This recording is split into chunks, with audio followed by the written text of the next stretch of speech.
Hi, good morning, everyone. So, in a country that is obsessed with gold, iron ore, and until recently, lithium, there's actually another story quietly unfolding. It's actually about a critical metal that you don't really hear much about, and it underpins the tech that powers our world. Gallium. A true silent achiever, gallium is actually essential for semiconductors, defense systems, and the clean energy transition. And right at the forefront of this opportunity is Nimy Resources, with ASX ticker code NIM. Nelly India Mike, led by Luke Hampson, who's here today again to share with us why this metal and his company deserve your attention. Hi, Luke. How are you again? Good, thanks, G. It's good to be back. I know. I was actually looking through some of the notes. I've got some important questions to ask you. Um, well, look, for those who weren't here for the first interview, could you give us a quick overview of Nimy Resources and what the Mons project is about? No problem. So, Nimy Resources, I'm the founder of the company. I held the ground or a portion of the ground from 2015, and that's expanded out, and we listed late 2021. We now have over 3,000 square kilometres of Greenstone Belt, previously unidentified. So we expect that to be actually made official in the coming months, that it is a new Greenstone Belt. So it measures, I think, around 80 to 90 kilometres by about 30 kilometres across. For context, for those that are familiar with Kalgoorlie and Kambalda, it's pretty much the distance between those two. So it's a large land holding. We've spent the first couple of years since being listed exploring for a few different commodities, and we've been successful. Gallium is obviously one and copper's the other, which is a real emerging story. In fact, the gallium is more than likely related to Copper-Zinc. So, it's been a hectic 3 years given the amount of ground that we are going after, and we've done a lot of on-the-ground work. We've done a lot of geophysics, and we've also done a lot of interpretation on that Greenstone Belt to really work out what we're dealing with. Fantastic. And look, you've described Nimy as a first mover in defining a new greenstone belt. I mean, why is the Mons belt in WA such an exciting discovery for all of us?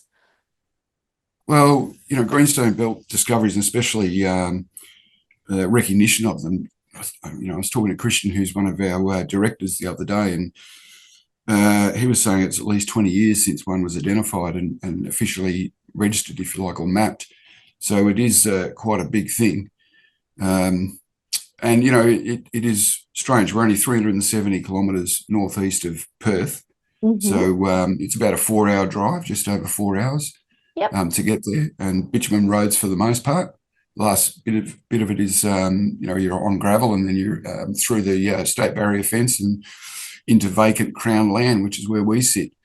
So, it is really unusual that, Greenstone Belt has taken this long to be identified. Previous explorers that have held some of the ground have done, cursory exploration or struggled to get out there because access, once you get there, was difficult. But we've opened it up and done the work, and it looks like we have identified a new Greenstone Belt. So, Exciting. quite an achievement. And look, I guess for us, gallium has become, a big focus for Nimy. What makes the Block 3 discovery so significant? Well, it's significant for timing more than anything. When we first started to explore that area, what we call Block 3 now, which is a magnetic anomaly that is approximately 3 kilometres east-west by about 1.5 kilometres north-south, if you like. So when we first went there, it was the result of a VTEM survey, and we located some anomalies there, which we followed up with fixed loop, got some conductive plates, drilled them, and hit massive sulfides. The massive sulfides were carrying low levels of copper, gold, and silver, which may be significant a little bit later on. We drilled a couple of holes out to the east where the Block 3 gallium is, and it came up with really high amounts of gallium. And so we scrambled to find out what gallium was. That was the big thing. And then we realized that these numbers were, exceptionally high. I think there was one there was 495, 1 metre at 495 grams per tonne in that initial lot, 72 metres at 117. there was only 2 holes that we drilled there, and both of them had, one had 50 metres at above 100 grams per tonne, the other one had 72 at over 100. So we realised that there was something going on in terms of that gallium enrichment. And then we started to look at it, and I think it was August 23, China, who were producing 98% of the gallium consumed in the world, put a ban on, and then followed it up, I think, about 12 months later. So effectively, the supply of gallium into Europe and the US and that was halted. So, and it's reflected in the price. I think probably 5 or 6 years ago, it was a couple $100, now out to over $1,100, I think, and that's retail. So we started to take a bit more notice of it in terms of what could this be, and is this an opportunity? And then we had a look a bit deeper into what were the uses, and the semiconductor thing's the obvious one, the military applications. And it actually, as it's expanded out, it's gone, and it looks like it's going to go into a whole heap of applications, providing people can find enough of it. That's the challenge. High-tech applications, everyday use. So, it's very significant. We've just completed some drilling, which we'll get to in a minute, going into a maiden JORC resource. But we also believe that it is related to copper-zinc mineralisation, and that there is the opportunity discover a lot more outside of the Block 3 discovery within the whole Mons holding of 3,004 square kilometres. Luke, I want to segue very quickly so that the audience can truly understand the scarcity of this metal. Is that so? Yeah. In fact, China holds 98% of the supply and production at the moment, and the second highest is actually Russia. So they hold 1%. So if you combine them both, given the geopolitical sensitivity that the world is going through, it'd be right to say 99% of the supply and production is actually held in countries that are probably not as Western friendly at the moment. And therefore it's so crucial for us to actually have this resource here. Yeah. And all the noises coming out of Europe and the US back that up. It really, let's call them Western economies, if you want to, being caught napping a little bit on this. Certainly, 98, 99%. It's 99% if you think about it. Yeah. So, the noises that we're hearing out of Europe is that it is virtually impossible to get hold of. Gallium itself. We're dealing more, we are talking to a few groups in Europe, but we're dealing more directly into the US. And we did sign that agreement with M2I Global to access the US market. But there's a lot of work to be done there, and there's a lot of momentum being created in the US. Sure. And that goes all the way from, being able to process, manufacture wafers into semiconductors. All of that is virtually missing at the moment. So there's a big effort on the ground to locate infrastructure or plant that, can begin that process. So following that, it's who can provide the throughput of the material itself, So we're putting ourselves at the forefront of that. Got it. Look, now let's talk about the drilling results and the confidence to scale and the grade potential. Can you elaborate a little bit more about that for us? Sure. Yeah. So in January 2025, we produced an exploration target based on, I think, 5 drill holes and some soils. Now, we then, as a result of that exploration target, designed a infill and step out, so outside of the original area, drilling program to then feed into a maiden inferred JORC resource. Which is really important for the market to actually understand what it is you've got and have some confidence in its future. So we've just completed that. We've just put the results out now, including the original 5 holes of, I think we're looking at, 25 holes in this round, of which 18 intersected high grade, it's plus 100 grams per tonne intervals of gallium. Mm-hmm. The original 5, we've got 23 holes there that have done it.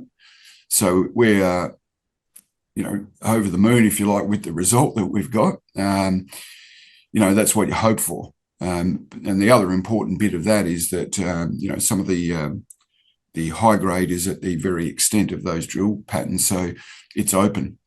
So the opportunity to increase that footprint is there. From here, we have the JORC resource being put together. We're also being assisted by CSIRO and Curtin University, particularly Curtin around the metallurgy. So we're doing a bit of testing there to make sure that we can extract it, enough of it for it to be economic. The drilling program was, we couldn't be happier with that. We think we're going to come up with a really, really good inferred JORC resource, both from a volume and grade point of view. And then we also think we'll come up with a new exploration target outside of that will significantly increase it. Excellent. And now, look, I want to talk about, you've recently signed a collaboration agreement with M2I Global in the US. Yep. I mean, what does this partnership really mean for your strategy? And when we touched about the significance of the US demand, so I'd really love to elaborate a bit more on it. Yeah, well, the things that I described earlier around what the US looks like in terms of, gallium processing, manufacture, product use, that's what M2I Global have positioned themselves to do, is to, ensure supply of critical metals into the US. So it's an important and aligned partnership. When you look at, it's in its infancy, but there's a lot of momentum and there's a lot of understanding of just how critical this is. So it's important for us to access that US market. Yes. Now, the M2I Global themselves have got a really strong, leadership group that has a military background. That's the best way of saying it. And they seem to be increasing that expertise, pretty rapidly. So, since we signed that agreement, my confidence around M2I Global's capability has certainly increased with the caliber of people that they're bringing on. And I know that, on the ground there, they are actively looking, to actually get some capability in the US. Now, that given that they've got the military background and the connections there, I think a lot of it's tied into Department of Energy, Department of Defence requirements. I think it was an important agreement to show that there is some confidence in what we're doing from the market, and also to connect us to what looks like the most aggressive market in terms of securing gallium supply. Yeah, so an important agreement. I think it holds us in good stead. Thank you. And you touched on earlier about your collaboration with CSIRO and Curtin University in Perth, helping you progress the metallurgical and technical work. Can you elaborate on that one as well? Yeah, well, they've both been really good, really good collaborative partners, and really important as we move towards the, putting together this JORC resource. So CSIRO early on were able to identify where the gallium was hosted, if you like, in the sample. And, chloride hosted in the fresh rock was pretty important. So it's a chlorite schist. So chlorite and talc is where, the fresh rock, if you like, holds the high-grade gallium. Got it. So that is a really important step, which then dovetailed into Curtin's work, because then we've supplied Curtin with samples, and they are conducting the metallurgical testing and the processing and all that sort of stuff. It was really important as part of the JORC resource to be able to understand how much of it you can get out, what's the process, what's likely to cost, all those components that go into it, to say, okay, you can get through this hurdle, if you like, and this is worth going on with. So, from a Nimy point of view, those partnerships have been really important, and they are becoming more and more important, because we are breaking new ground here. There's not, most of the gallium in the world is supplied through as a byproduct from, zinc or bauxite, different sort of process. Our host rock is different. So, the processing, we are breaking new ground, so to speak, with the processing techniques that Curtin are putting together for us. But it sounds like whilst this is new ground and in a way a precedent, you've got a team that you're actually collaborating with to assist you through the process. That's really crucial, right? Yeah, absolutely. It does come down to some pretty impressive people within CSIRO and Curtin. Yeah. No doubt. They're a lot smarter than me, I can tell you that much. But so it's it is. I suppose we're giving ourselves the best possible chance here of understanding what it is we've got, whether it's going to be commercial, and what the scope of it is in terms of how much volume and grade. So all of those, really important things to understand that your investment's worthwhile. We've got the best people backing it. Excellent, thanks. Now, you've also just outlined emerging copper prospectivity at the sneaky Squirrel Gossan discovery. Sorry, I shouldn't laugh. That's all right. Can you explain what makes this find so exciting and how it fits into the bigger picture for the Mons Greenstone Belt? Sneaky Squirrel Gossan, okay? For the record, I didn't name it. Okay, so but it's a really important find. We only made the find, I think, in roughly June, July or something, and the sneaky squirrel fits into a couple of other things, and I think is related to a few other things that we've got there. And previously, we've announced results at the Mason discovery, copper nickel in massive sulfide and PGEs, which is an exciting discovery in itself, and we'll have a bit of news out on that. But that looks really healthy. But if we go back to Sneaky Squirrel, originally there was some air core drilling done there 20 years ago, which we had a look at. And what we found was that the first, and it's only 40 meters, but in 4 drill holes, the Copper-Zinc was more anomalous than anywhere we've seen on the whole property. So we decided to go out and actually have a look. Fergus Jockle, our geologist, went out and had a look there, and then found that not far from where these drill holes were, that we've got outcropping Gossan. So he's taken, I think, 34 samples initially, and that's extended out even further now. So we've established a north-south outcropping of about 302 meters, and it's still open. We've still got work to do either end of it. But the rock chips came back with high zinc, I think up to 0.45%, copper up to 0.1%. We've got a gold sample there is at 0.8 grams per tonne, and molybdenum, bismuth, and lead are all anomalous. So, that got us having a bit of a think about what it is we're dealing with here. We also followed that up and said, right, let's drill a couple of test holes. So we've drilled 4 test holes, and all 4 of them have run into copper-zinc sulfide mineralization. And it all relates in terms of beneath the Gossan and dipping at the same direction the Gossan is at the surface. So it looks like it's fairly intact. But the interesting bit for us, I suppose, was then we had a look at what's around us. What can we compare this to? Golden Grove, which is a world famous VMS deposit, copper zinc, up at it's about 200 kilometres northwest of us. And so we had a look at the our Gossans versus their discovery Gossans, and the geochemistry is very, very similar. Then we looked at, obviously that's a mine, so we were able to get a fair bit of information on, the first 200 metres, which is what we drilled in those 4 holes, and we're seeing pretty much the same thing. There was also, what was really important was that the magnetics at Sneaky Squirrel are the highest magnetics on the whole 3,004 square kilometres.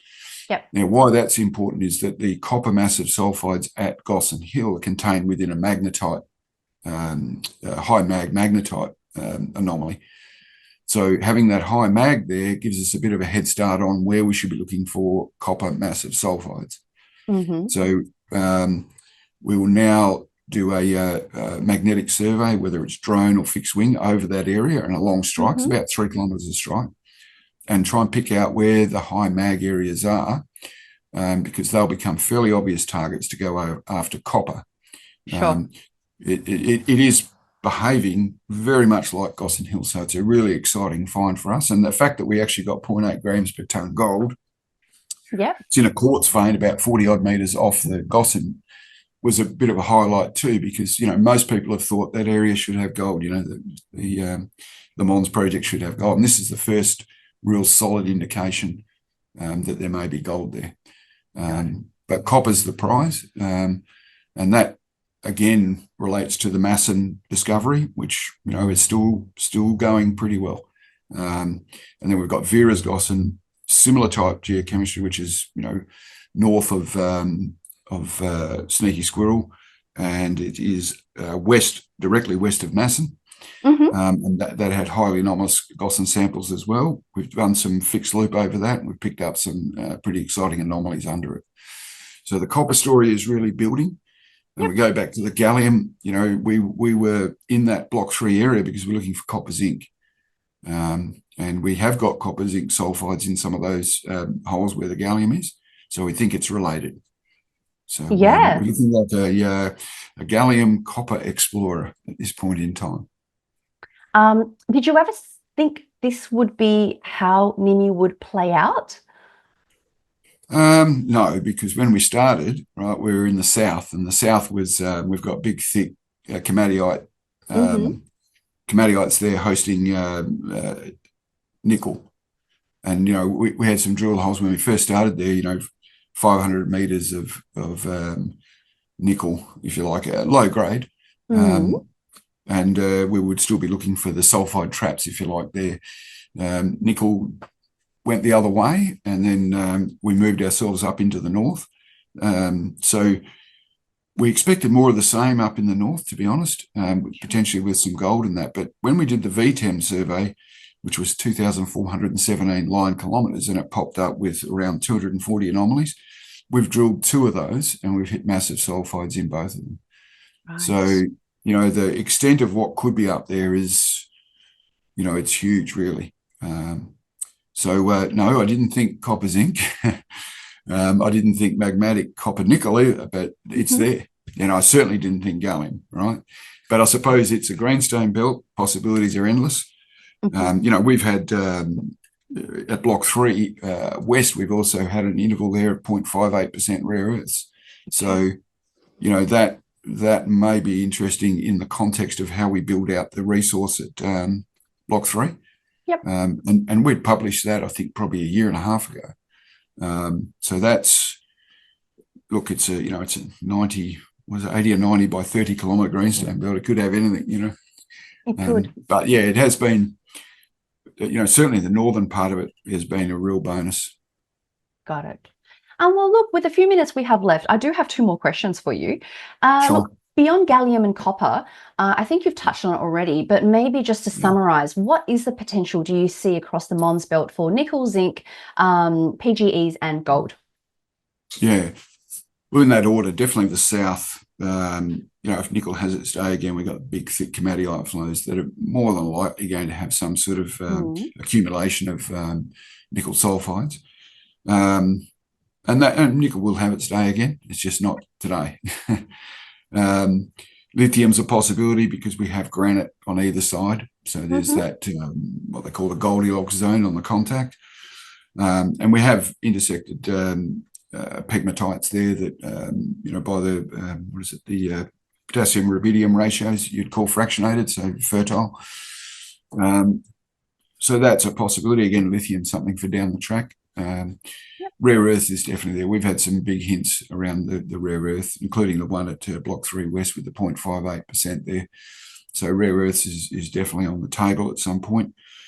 Gold is the elusive one. You know, most people look at the ground and go, you've got to have gold there. But, you know, we've only had low levels until, of course, this rock chip sample at Sneaky Squirrel, which, given that it's in a, you know, in a quartz vein, exposed at surface, that gives us a little bit of hope that there's gold there. You know, again, we seem to have what would be some sort of extension of the Forrestania belt in the south.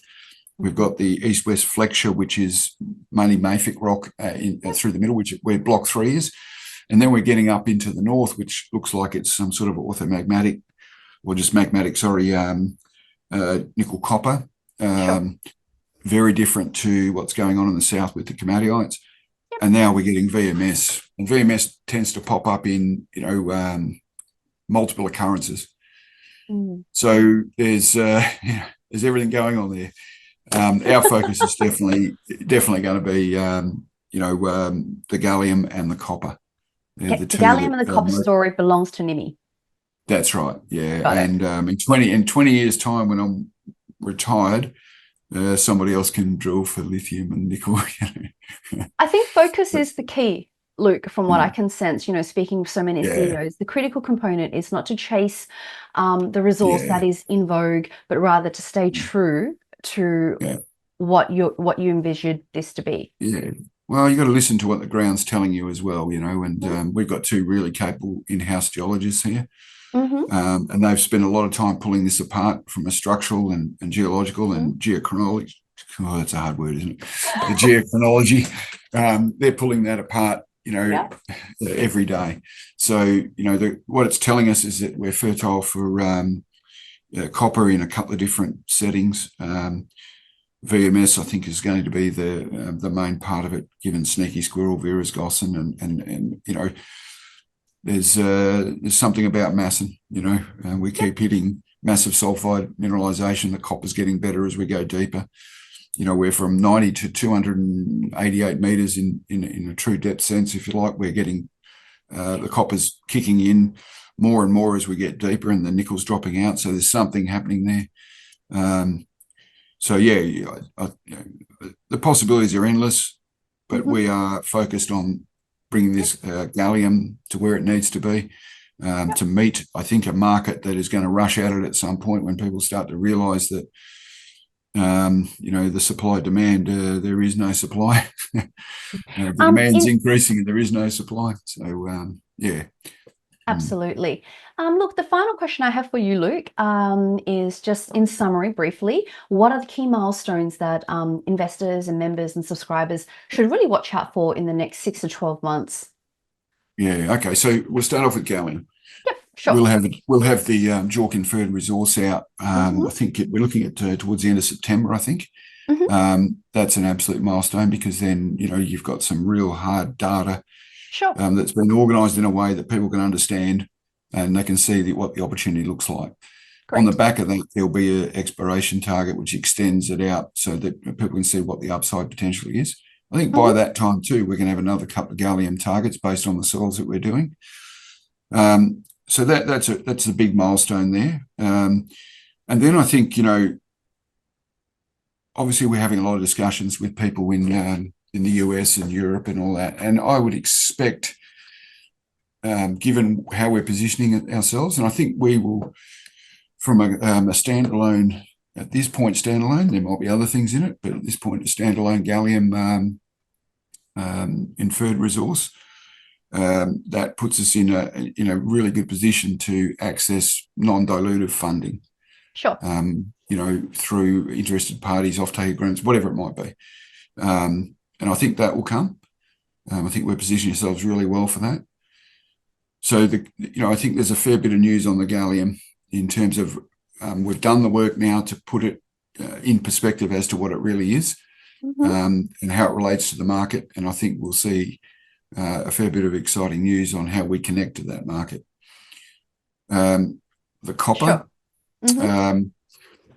I would say, we've got magnetic surveys slotted in for Masson, block 3, where the gallium is. We're looking for the Copper-Zinc under there. It's there somewhere. And then we've got also at Sneaky Squirrel. So there's going to be, in terms of copper, I'm pretty confident that Masson continues. We need it to flatten out a bit, because at the moment it's subvertical. So we need to find where it's actually accumulating in a thicker style, if you like. Sure. And Sneaky Squirrel, I'm pretty confident, given the magnetics that are already there and how it's profiling up from the drilling and from the Gossans are obviously VMS Gossans at this point. I think we're probably in a good position there as well. Fantastic. So a fair bit of news, and at different levels of the cycle. So we're pretty optimistic. It's been certainly a hard slog over the last 6 months. We've done a lot of work, but we've put ourselves at the forefront. And when you said before, you don't chase things, we've knuckled down, I think, to let's stay the course on the gallium because it's got something to it, and keep going with the copper because copper's also got a fairly bright outlook over time. Well, I think in summary, I mean, I spoke to you a few months ago, and your story has remained the same, and you've really stayed true to, those particular core objectives. So in summary, what I'll do here, Luke, is I'll ask any of the members, investors and viewers, if they have any questions, please forward them through to us, info@eastcoastresearch.com.au or info@sharesinvalue.com.au, and we'll forward them through to you and you can handle them with your team. No problem. And I'll see you in 6 months. Yeah, the geologists in particular love the questions. Well, you makes their day. Yeah, but you really respect a geologist as well, and that's absolutely critical. And didn't you come from a geology background as well? No. I'm more from my previous positions were at Westrac and Caterpillar dealer, and then I was at Rio Tinto. And Rio Tinto looked after their the asset management function, if you like, across all of the sites, the iron ore sites in Western Australia. So no, this is my first. I decided back in about 2014 that I needed to understand this better, and then I went out and got the ground. There's no better way to learn than being on the ground. So the deficiencies that I have, I've sort of surrounded myself with pretty good people. Thank you, Luke. And that makes a big difference,